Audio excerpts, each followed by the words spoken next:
할렐루야. 코로나 바이러스 때문에 너무 위축되지 마시고 어깨를 펴고 밝게 웃으며 살 수 있기를 바랍니다. 하나님께서 감사한 일들을 더욱더 우리 성도님들에게 많이 주시기를 바랍니다. 요즘 코로나 바이러스 때문에 여러 좋지 않은 소식들이 많이 전해지지만 그래도 그 중에도 아주 기분을 좀 흐뭇하게 하는 그런 소식들도 있습니다. 우리나라의 국격이 전 세계적으로 올라가고 있다는 그런 소식이죠. 그래서 많은 나라에서 우리나라의 그 방역 체계에 대해서 관심을 갖고 또 본을 받길 원하고 또 각국의 지도자들이 또 전화로 도움을 청하고 있다는 그런 소식입니다. 그래서 어떤 분이 인터넷에 야, 우리나라가 진짜 선진국이다, 우리나라 그 국민들이 선진 국민이다, 이렇게 자기의 감격을 표현해 놓았는데 그걸 보고 충격을 받은 미국인이 글을 남겼어요. 자기는 진작에 세계에서 한국이 그리고 한국 사람들이 선진국이고 또 선진 국민 중에도 대단한 선진 국민이라고 생각을 하고 있는데 정작 한국 사람들 자신들은 자기들이 선진 국민인 것을 모르는 모양이다, 이런 글이었습니다. 그래가지고 자기가 한국에 와서 놀란 게 한두 가지가 아니다. 한국 사람들 참 대단한 분들이다.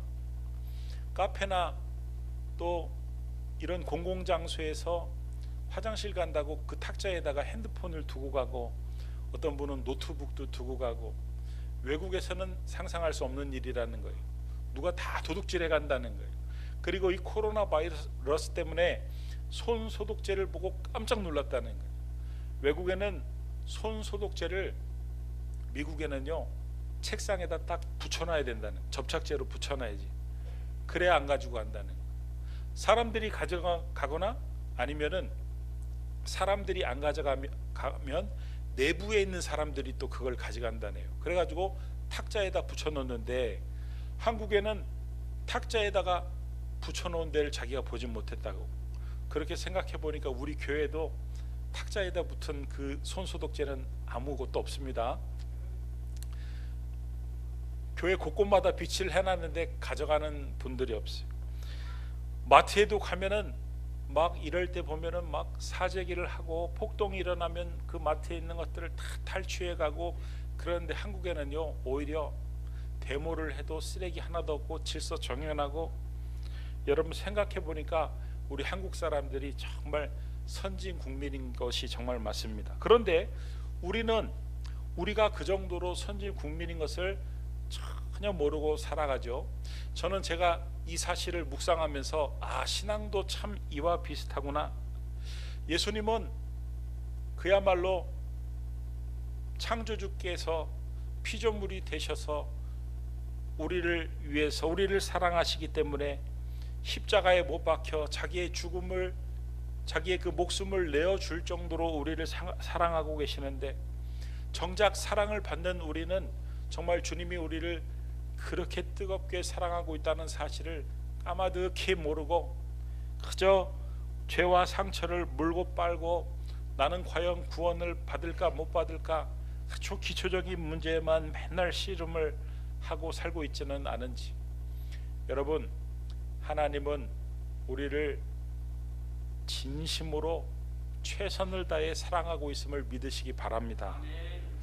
우리를 끝까지 사랑하시고 우리가 끝까지 잘 되기를 바라시고 우리가 마지막 때까지 승리하기를 바라시는 분인 줄 믿으시기 바랍니다. 여러분, 하나님이 우리가 마지막 순간까지도 우리의 믿음을 잘 지키기를 바라시는 증거가 뭐냐면은 성경에 보면은 하나님이 이러이러한 징조가 나타나면은 마지막 때일 것이다 라고 징조도 설명해 주고, 또 그 마지막 때는 이렇게 신앙생활을 해라, 신앙의 지침까지도 알려주셨기 때문입니다.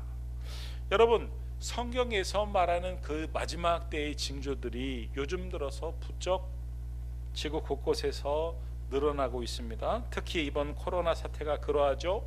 누가복음 21장 11절 말씀을 보면 뭐라고 되어 있습니까? 우리 같이 한번 읽어보겠습니다. 시작. 곳곳에 큰 지진과 기근과 전염병이 있겠고 또 무서운 일과 하늘로부터 큰 징조들이, 이런 일들이 점점 많아지고 있어요. 이런 마지막의 징조들이 보일 때 우리는 어떻게 살아야 되는가? 오늘 본문 말씀을 보면은 베드로 사도가 마지막 때에는 이렇게 살아야 됩니다 하고 우리에게 충언을 하고 있는데, 베드로전서 4장 7절 말씀입니다. 만물의 마지막이 가까이 왔으니 그러므로 너희는 어떻게 하라고요? 첫 번째는 정신을 차리고, 두 번째는 근신하여, 세 번째는 기도하라. 결론은 기도하라는 거예요. 그런데 이 기도하라는 단어 앞에 두 가지 수식어가 붙어 있는데, 정신을 차리고 근신하여. 정신을, 이 말씀이 무슨 말씀이냐면 정신을 차리고 근신해야 기도를 할 수 있다는 말인 동시에, 이 말씀은 기도하지 않으면 우리가 정신을 차릴 수 없고 근신할 수 없다는 말이기도 합니다. 이 정신을 차리고의 헬라어를 살펴보니까 소프라네오라는 동사인데, 이 소프라네오라는 동사는요, 마음을 빼앗기지 않고 중심을 잘 잡는 것을 말합니다. 그러니까 기도하지 않으면은 우리가 어떤 상태가 되냐면요, 마음을 빼앗기는 상태가 된대요. 어디에 마음을 빼앗깁니까? 예수님이 아니라 다른 어떤 것에, 세상의 어떤 것에, 물질에, 돈 버는 일에, 자녀의, 건강에, 노후에, 다른 어떤 것에 마음을 빼앗기는 상태가 된다는 거예요. 저를 좀 주목해 주시기 바랍니다. 제가 염려가 되는 것은 주일날 탁 예배 드리러 와서 처음서부터 나는 졸리라, 목사님은 설교하십시오, 이런 마음으로 말씀을 들으면 안 돼요. 내가 이 말씀을 먹지 않으면 나는 한 주간 동안 정말 힘들게 살겠구나, 경각심을 갖고 말씀에 좀 귀를 기울여 주시길 부탁을 드립니다. 우리 기쁨의 교회는 그런 분들이 거의 없지만, 그래도 피곤한 거 잘 알지만 말씀에 좀 귀를 기울여 주시길 바라요. 지금 마지막 때 이야기하고 있는 거 아닙니까? 굉장히 중요한 이 마지막 때에 어떻게 해야 되는지 정신을 차리라는 거예요. 정신을 차린다는 게 아까 뭐라고 말씀을 드렸어요? 마음을 빼앗긴다라고 말씀을. 기도하지 않으면 우리는 어떤 것에 마음을 빼앗길지 모른다, 이런 말씀. 또 근신하여라는 단어를 찾아보니까 헬라어가 네포라고 되어 있는데, 이 네포라는 단어를 찾아보니까 이 술에 취해서 몽롱한 상태를 말해요. 그러니까 근신하라는 것은 술에 취해서 몽롱한 상태가 되지 말라, 이런 말이거든요. 그러니까 여러분, 음주운전이 얼마나 무서운지 잘 아시죠? 이 음주운전하는 사람이 일부러 사고를 내려고 운전하는 게 절대 아닙니다.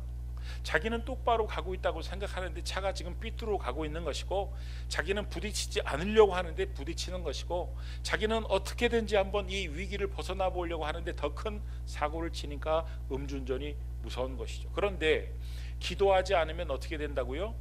이렇게 몽롱한, 깨어있지 않는 몽롱한 상태가 된다는, 그래서 언제 어디서든 사고를 칠 수 있는 상태가 된다는 것입니다. 여러분, 이것은 베드로가 그냥 하는 말이 아닙니다. 지식적인 그런 말이 아닙니다. 베드로가 자기 경험을 통해서 하는 말입니다. 자기의 경험담이다, 이런 말씀입니다. 100% 경험담입니다. 베드로는 자기가 마지막 때에 기도하지 않아서 얼마나 큰 실수를 저질렀는지를 기억하고, 마지막 때에는 기도해야 된다고 우리에게 호소를 하고 있는 것입니다. 여러분, 우리가 베드로가 그 마지막 때에 겟세마네 동산에서 저질렀던 그 모든 사건들을 잘 압니다. 주님이 곧 이 겟세마네 동산 사건 이후에 곧 잡혀가실 그런 일도 모르고, 다음 날이면 십자가에 못 박혀 달려 돌아가실 일도 모르고, 주님이 나를 위해서 베드로에게 깨어 기도해 달라고 부탁을 친히 하셨는데도 불구하고 베드로는 그만 잠이 들고 말았습니다. 주님은 베드로에게 기도 부탁을 하시고, 베드로가 잠이 들자 두 번이나 찾아오셔가지고 다시 깨우시면서 기도해 달라고, 기도하라고 부탁을 하셨는데, 여러분, 이 기도 부탁이 주님만을 위한 기도 부탁이 절대 아닙니다.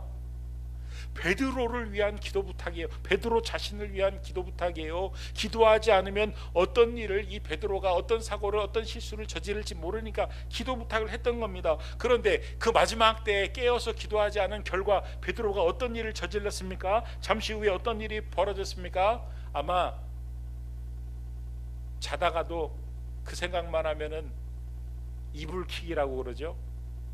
정말 부끄러운, 자기 인생에서 깨끗이 지우고 싶은 그 실수를 베드로가 저질렀습니다.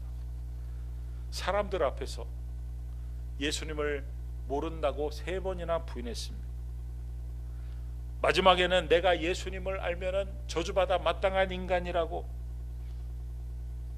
그야말로 베드로의 중심이, 베드로의 신앙이 완전히 무너져 버리는 음주운전과도 같은 생각지도 않은 대형 사고를 저질렀어요. 그 사건과 사고의 배후에 뭐가 있었느냐?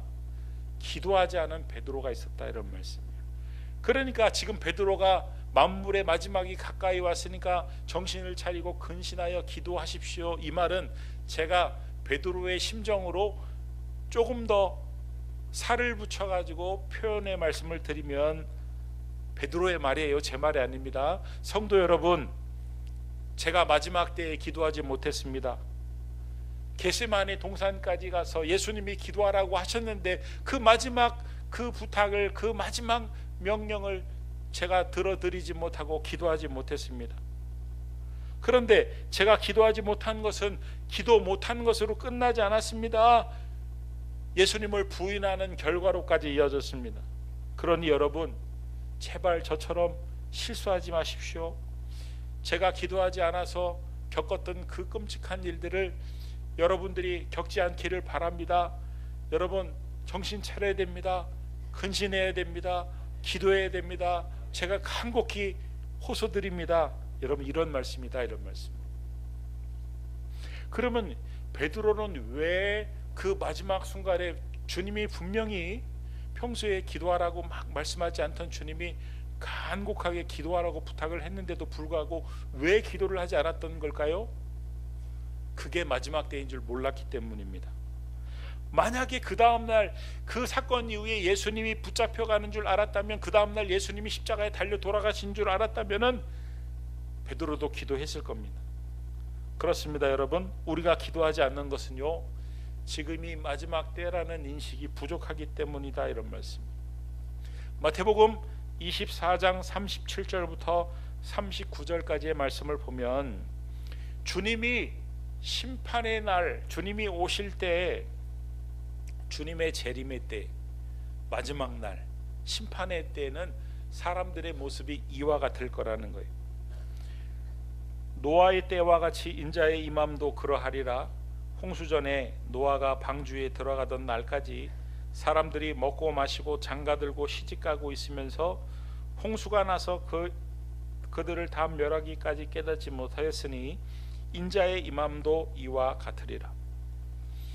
이 말씀을 보면, 우리가 영화를 보면 그 말세의 때, 마지막 심판의 때는 뭐 지구 최후의 날 이런 걸 보면은 막 하늘에서 막 불이 내리고 막 바다에 큰 해일이 일어나고 지진이 일어나서 막 사람들이 땅에다 꺼지고 이런 장면들이 나오는데, 마지막 때에 그러지 않는다는 거예요. 마지막 때는 노아의 때와 같이 먹고 마시고 장가들고 시집가고, 이 말이 무슨 말이에요? 일상의 삶을 유지하고 살아갈 때 마지막 임한다는, 무슨 막 요란 뻑적하게 막 마지막이 막 바다가 갈라지고 막 땅이 갈라지고 불이 떨어지고, 그게 아니라 우리가 일상의 삶을 살아갈 때, 여러분, 먹고 마시고 장가들고 시집가고는 뭐 나쁜 짓을 할 때가 아닙니다. 평범한 일상의 삶에 몰두하고 있을 때 심판이 찾아온다는 거예요. 어느 날 갑자기 찾아온다는 것입니다. 그러면은 그때에 부끄러움 당하지 않아야 된다, 이런 말씀. 그냥 거실에다가 쓰레기를 치우지 않아 가지고 쓰레기가 그냥 산더미처럼 쌓아놓고 사는 어느 날 갑자기 담임 목사님이 집사님 하고 거실 문을 확 열고 신방 왔다. 아니 큰 기업의 직원인데 저 지방 한적한 곳에 발령이 나가지고 그게 못내 불만이어가지고 어느 날 대낮에 근무 시간에 그냥 사무실에서 일하지 않고 직원들하고 술판을 거나하게 벌이고 있는데 회사 사장님이 위로를 해주려고 갑자기 깜짝 방문을 해서 사무실 문을 탁 열었는데 그런 일이 벌어지고 있다. 여러분, 그 뒤에 그러면 어떻게 되겠습니까? 미리 대비하지 않으면 부끄러움을 당하는 것이다. 그래서 이 베드로가 지금 정신 차리고 근신하고 기도해야 된다 이렇게 말하고 있는 것입니다. 그러니까 여러분, 우리가 신앙생활을 하면서 무시하지 않아야 될, 아니 중점을 두고 우리가 참여를 해야 될 모임이 어떤 모임이냐면은 바로 기도회라는 이름이 붙어있는 모임이에요. 새벽기도회, 수요기도회, 금요기도회, 작정마음기도회, 화요 중보기도회. 여러분, 우리 기쁨의 교회는 기도회가 살아있는 그런 영적으로 건강한 교회가 되기를 바랍니다. 마지막 때를 기도함으로 깨어있는 그런 건강한 교회, 건강한 성도님들이 다 될 수 있기를 바랍니다. 얼마나 세월이 빨리 지나가는지 몰라요. 주님이 불현듯 찾아오지 않아도 우리가 우리 운명의 때, 우리 수명이 다하는 때가 얼마나 빨리 다가오는지 몰라요. 여러분, 2020년도가 시작이 되었는데 이제 4월 말입니다. 3분의 1이 지났다 이런 말씀. 세월이 이렇게 순식간에 빨리 지나간다 이런 말씀. 나에게 남은 수명이 그렇게 많지 않았. 그러므로 남아있는 달 5, 6, 7, 8, 9, 10, 11, 12 이 남아있는 달은 예배에 힘써 참석하시기를 부탁드립니다. 기도회에 특별히 신경 써서 참석할 수 있기를 부탁드립니다. 늘 참석하시고 매일 참석하시고 신경 써서 참석하시고 열심히 참석하시고 할렐루야. 그래서 마지막 시대에 주님이 기대하시는 정신을 차리는 성도, 근신하는 성도, 기도하는 성도들이 다 되시길 바랍니다. 세상의 마음을 빼앗기지 않고 주님이 언제 찾아와도 부끄러움 당하지 않고 언제든 주님이 부르시면 응답하고 언제든 주님이 사용하실 수 있는 그런 교회와 그런 성도님들이 다 되시길 주의 이름으로 축원합니다. 그 다음에 베드로가 마지막 때에 우리가 힘써야 될 일을 한 가지를 더 말하고 있는데 무엇을 권면하고 있냐면 베드로전서 4장 8절 말씀을 보니까 베드로전서 4장 8절 말씀에 우리 같이 한번 읽어보겠습니다. 시작. 무엇보다도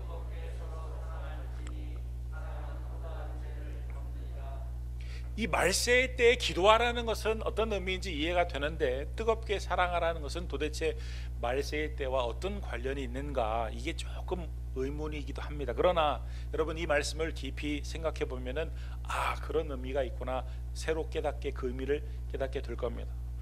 여기서 우리가 주의해야 될 것은 사랑하라는 건데 그 앞에 서로 사랑하라는 것과 또 뜨겁게라는 수식어가 붙어 있다는 사실입니다. 뜨겁게 사랑하라는 게 뭘까? 우리가 상상하는 뜨거운 대단한 사랑이 아니라 그 사랑의 정체가 바로 2번에 나와 있죠. 사랑은 허다한 죄를 덮느니라. 그러니까 그 뜨거운 사랑의 정체가 뭐냐면 말세의 마지막 때에 우리에게 필요한 뜨거운 사랑의 정체가 뭐냐면 다른 사람의 죄와 허물을 덮어주는 사랑을 의미하는 것입니다. 여러분, 이것 또한 베드로의 100% 경험담입니다. 주님이 자기의 그 죄와 허물을 다 덮어주셨기 때문에 베드로가 지금 자기가 현재 여기 있다는 사실을 잘 알고 있었습니다. 주님을 부인하는 사건 이후로 베드로는 마음을 잡지 못했습니다. 방황을 하고 갈등을 했습니다. 부활하신 주님을 만났는데도 그 방황이 진정이 되지 않았습니다. 갈릴리에 가서 다시 고기를 잡으려고 했습니다. 그런데 주님은 베드로에게 다시 나타나셔서, 저는 주님이 베드로에게 탁 나타나셔서 1대1로 개인 면담을 하실 때 어떤 말씀을 하실까, 여러분 같으면 여러분의 면전에서 여러분을 모른다고 하고 막 배반을 하고 조금 전까지만 해도 내가 당신을 위해서는 죽어줄 수도 있다고 막 그랬던 사람이 바로 내 면전에서 나를 배신할 때 그 사람을 다시 만나면 여러분들은 어떤 말부터 하겠습니까? 너 그때 왜 그랬어? 너 사실 아니지? 뭐 이런 말 물어볼 수도 있는 거 아닙니까? 그런데 주님은요, 단 한마디도 베드로를 책망하지 않으셨어요. 내가 나를 사랑하느냐? 3번 물으시고 내 양을 먹이라 이렇게 말씀하셨어요. 그런데 이 주님이 베드로의 허물을요, 베드로의 죄를 묻지 않고 다 덮어주신 거 아닙니까? 그 내가 나를 사랑하느냐 그 질문 안에는 그 허물을 다 덮어주시는 사랑이 고스란히 녹아있는 거 아닙니까? 그런데 그 사랑을 겪은 이후에 베드로가 완전히 달라졌다는 것이죠. 진정한 사도의 길을 걷게 되고 자기보다 믿음이 연약한 사람들을 붙들어 주는 그런 사람이 됩니다. 여러분, 이처럼 베드로가 다시 일어나고 사명을 감당하고 더 나아가 자신보다 연약한 사람들을 붙들어 줄 수 있었던 힘은 다른 게 아니라 주님께서 베드로의 그 죄와 허물을 다 덮어 주셨기 때문이다. 이것이 덮어주는 사랑의 위대한 힘이다, 이런 말씀이에요. 제가 아는 사람 중에 자기 아내에 대해서 굉장히 불만을 갖고 있는 사람이 있어요. 그래서 자기 가정이 굉장히 불행하다는 걸 생각하는 사람이 있어요. 어느 날 그 친구와 아내와 함께 이렇게 동석을 하는 자리가 있었는데, 물론 아내가 좀 약간 푼숙기가 있고 조금 모자라고 실수를 많이 합니다. 그런데 실수를 했다고 친구인 제가 있는데도 그 앞에서 면박을 주는데, 제가 이렇게 생각하기에 그 면박이 그냥 거의 삶의 습관처럼 된 면박 같았어요. 저는 그 순간 왜 이 친구가 자기가 자꾸 불행하다고 생각을 하고 있는지 그 원인을 조금이라도 알 수 있었습니다. 물론 아내의 잘못도 잘못이지만 그 허물을 전혀 덮어주지 않는 그 모습 때문은 아닐까라는 그런 생각이 들었습니다. 여러분, 주님은 베드로의 허물만 덮어주시는 게 아니라 우리의 모든 허물도 죄도 덮어주고 계신다는 사실을 알고 계십니까? 여러분, 우리 인생을 한번 회고해 보시기 바랍니다. 우리 인생의 굽이마다, 인생의 길마다 얼마나 많은 죄악들이 있었고 얼마나 많은 허물들이 있었습니까? 그 허물과 죄악들이 드러났다면 아마 이 자리에 계실 분들이 도대체 몇 분이 계실까? 시편 85편 2절 말씀을 보면 주의 백성의 죄악을 사하시고 그들의 모든 죄를 덮으셨나이다. 여러분, 그렇다면 누구의 죄까지 덮어주어야 되고 어떤 죄까지 덮어주어야 되는가? 주님을 보면 알 수 있습니다. 주님은 현장에서 가늠하다 잡힌 여인의 그야말로 현행범의 죄까지도 덮어주셨어요. 내 앞에서 들통난 죄까지도 덮어주셨다, 이런 말씀이에요. 어떤 죄까지도 덮어주어야 되는가? 탕자의 아버지는요, 자기에게 막대한 재산적인 피해를 입힌, 또 자기를 나 몰라라 하고 먼 지역으로 떠나버려서 막대하게 감정적인 피해를 입힌 그 아들의 죄를 조금도 묻지 않았습니다. 그 아들이 돌아왔을 때 너 어떻게 나한테 이런 일을 할 수가 있느냐, 너 나에게 가져간 재산은 어떻게 했느냐, 단 한마디도 물어보지 않으셨어요. 그저 안아주시고 울고 기뻐하며 잔치를 여러분, 그게 뭐예요? 너의 모든 죄와 허물을 하나도 묻지 않겠다는 거예요. 다 덮어주겠다는 그런 의미입니다. 그러니까 우리가 어떤 죄까지, 또 어떤 죄까지, 누구의 죄까지 덮어주어야 되는가? 현행범의 죄까지, 나를 아프게 하고 힘들게 하고 나에게 막대한 손해를 입힌 죄까지 모든 허물을 덮어주어야 된다, 이런 말씀이에요. 여러분, 허물을 덮어주는 이 힘은요, 대단합니다. 대단합니다.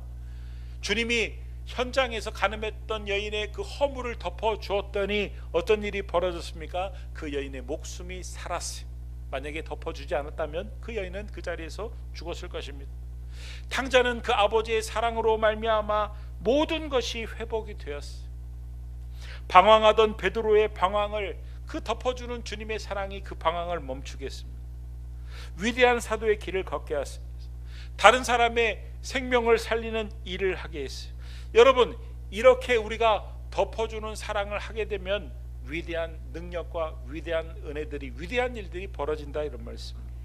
여러분, 이 덮어주는 사랑의 힘이 얼마나 위대한지를 주님이 잘 아셨기 때문에 주님은 십자가에 못 박히시기 전에 제자들에게 유언과도 같이, 여러분 마지막을 한번 생각해 보십시오. 마지막에 제자들에게 당부하는 그 말이 얼마나 중요하고 핵심적인 말이겠습니까? 그런데 주님이 그 중요하고 핵심적인 말을 이런 말로 하셨습니다. 요한복음 13장 34절에서 35절 말씀입니다. 주님이 마지막 때에 마지막 만찬을 제자들과 하면서 하셨던 말씀입니다. 새 계명을 너희에게 주노니 서로 사랑하라. 내가 너희를 사랑한 것 같이 너희도 서로 사랑하라. 똑같은 말 아닙니까? 뜨겁게 서로 사랑하라는 이 베드로의 말과 내가 너희를 사랑한 것 같이 너희도 서로 사랑하라, 이 말이 무슨 말이에요? 그러니까 서로 사랑하는, 주님이 서로 사랑하라는 이 말이 너희의 허물을, 너희의 죄를 서로 덮어주라는 거예요. 혼자만 덮어주는 게 아니라 서로 덮어주라는 거예요. 여러분, 우리가 마지막 때라고 생각하면요, 덮어줄 수 없는 것도 덮어줄 수 있습니다. 지난번에 그 단기 선교팀이 진짜 이 비행기가 거의 추락하는 지경에 딱 되니까 기류가 좀 좋지 않아서 이렇게 흔들리는 것과 비행기가 정말 추락하는 것은 완전히 틀리죠. 비행기의 전원이 나가고 추락을 하는 상태가 되니까 승무원들도 평소에는 기류가 막 흔들려도 그렇게 안정되어 있는데 그 상황이 되니까 이 승무원들도 제정신이 아니더라는 거예요. 그 정경주 사모님 읽은 그 책을 보니까 대한항공 그 기류가 흔들릴 때 승무원들이 자기를 막 찾아와 가지고 막 기도해 달라고 하고 회개를 하고, 그 짧은 순간에 그런 일이 벌어졌다 그러죠. 단기 선교팀이 그 비행기가 막 흔들리니까 어떤 일이 벌어졌냐면 기도하고 회개하고, 그런데 그 중에 특별히 어떤 일이 또 벌어졌냐면 나를 좀 용서해 달라고, 평소에 잘못했던 사람을 찾아가서 용서를 구하더라는 거예요. 여러분, 이 마지막 때라고 생각하면요, 우리는 다른 사람의 허물을 기꺼이 덮어줄 수 있습니다. 용서할 수 있습니다. 시한부 선고를 받으면 자기가 잘못을 저질렀던 사람을 찾아가서 사과를 하고 용서를 구하는 것도 자기의 생이 이제 얼마 남지 않았기 때문이다 라고 인식을 하고 있기 때문에 그런 거 아니겠습니까? 그러니까 여러분, 이 마지막 때인 것을 인식하는 것이 이처럼 중요합니다. 내 생이 얼마 남지 않았다고 생각하면 내가 기꺼이 찾아가 용서를 구하고 다른 사람의 허물도 기꺼이 덮어줄 수 있는 것이다, 이런 말씀이에요. 강남에 어떤 사무실에 양복을 말쑥하게 차려입은 신사들이 모였습니다. 그리고 약 1시간 동안 열심히 기도를 한 후에 종이를 한 장을 꺼내놓고 무언가를 열심히 썼어요. 그게 뭐냐면 유언입니다. 유언, 유서예요. 유서를 써놓고 자살하려는 그런 모임이 아닙니다.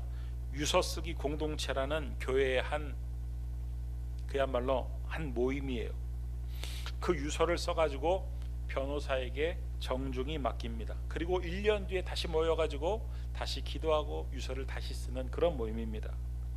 작년에 썼던 유서는 받아서 찢고 그리고 다시 유서를 쓰는데, 그 유서에는 자기의 그 재산의 처리 방법, 유산의 물림에 대한 그 구체적인 언급들이 나와 있어요. 그런데 특이한 것은 그 내용들이 점점 더 성숙해져 갔다는 거예요. 처음에는 그 유산들이 가족에 관한 내용들이었다면 시간이 흐르면 흐를수록 자기의 재산에 대해서 사회에 환원하는 내용으로 점점 내용이 바뀌었어요. 대학을 졸업한 자녀에게는 단 한 푼의 유산을 물려주지 않겠다. 그리고 어린 자녀에게는 대학을 마칠 때까지 소요되는 최소한의 유산만 물려주겠다. 여러분, 이 유서의 내용이 점점 성숙해졌다는 것은 무엇을 의미합니까? 해마다 그 사람의 신앙이, 그 사람의 가치관과 사고가 성숙해졌다는 그런 의미인 것이죠.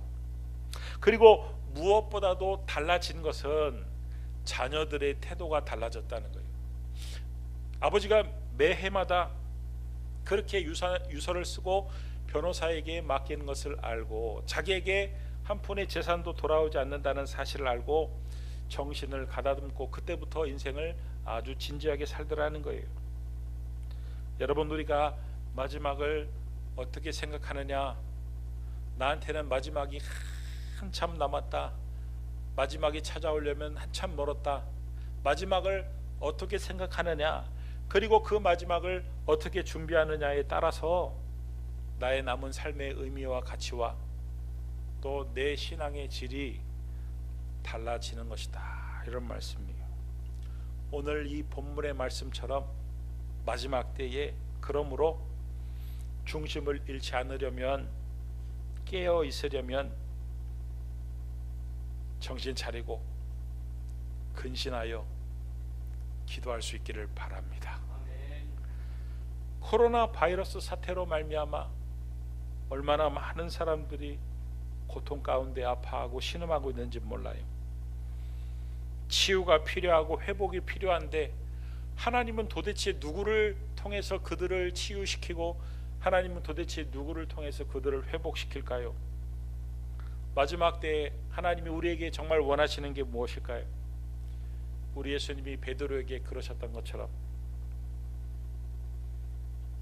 그의 죄와 허물을 다 덮어주는 사랑을 함으로 그를 일으키고 회복시키고 그가 사명자로 거듭나고 그가 다른 사람을 살리는 사람으로 거듭나게 하셨던 것처럼 우리로 그 사명을 감당하기를 원하는 건 아닐까요? 우리가 가정에서부터, 우리가 속해 있는 공동체에서부터 다른 사람의 죄와 연약함과 허물을 다 덮어줌으로 말미암아 다시 회복시키는 치유의 역사가 일어날 수 있게 되길 주의 이름으로 축원합니다. 가정이 치유되기를 주의 이름으로 축원합니다.